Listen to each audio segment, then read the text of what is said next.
voulais avant tout remercier le chef de l'État qui nous a permis d'échanger avec nos collègues sur le budget programme. Le budget de programme est essentiellement un instrument de pilotage de politique économique qui apporte plus d'efficience en ce qu'il est, disons, centré sur la gestion axée sur les résultats. Pourquoi budget programme? Parce qu'avant nous avions le budget de moyens, on cherchait les moyens pour, disons, réaliser des activités. On ne tenait pas beaucoup compte dans le cadre des budgets moyens, et ce n'est pas seulement pour le Togo.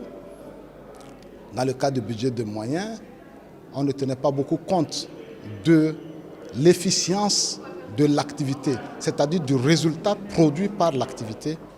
Aujourd'hui, nous sommes beaucoup plus dans la prospective, un programme sur 3 ans qui est glissant, non? Un programme triennal glissant, et en même temps, quels sont les objectifs clairs, précis, mesurables, attendus de chaque programme, et donc de chaque ministre et de chaque responsable de programme. Donc la particularité de ce budget programme, c'est que au-delà de la gestion axée sur le résultat, le budget programme consacre la déconcentration de la fonction d'ordonnancement. Qu'est-ce que ça veut dire?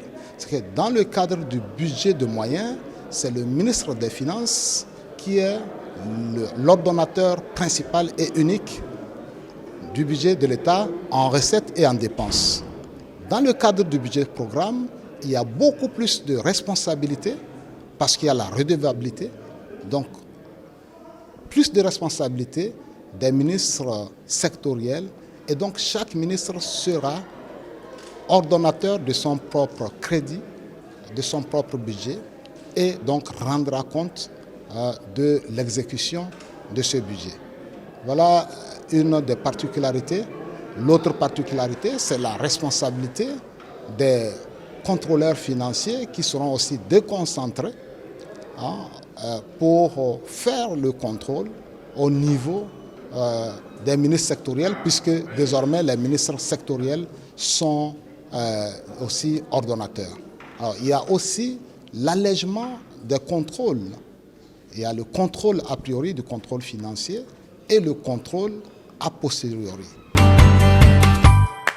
Les avantages pour le gouvernement, pour l'action gouvernementale, c'est beaucoup plus d'efficacité, beaucoup plus d'efficience, un suivi, parce qu'il y a un cadre de performance qui est établi avec un suivi, des indicateurs de suivi et surtout la redevabilité. C'est-à-dire qu'aujourd'hui, quand on finit de réaliser le programme, on finit de réaliser le budget, il y a un rapport de performance qui est joint et qui est envoyé à la Cour des comptes. Donc la Cour des comptes pourra apprécier non seulement l'utilisation des crédits budgétaires, mais aussi et surtout l'efficacité dans l'utilisation des ressources publiques pour atteindre, disons, les objectifs.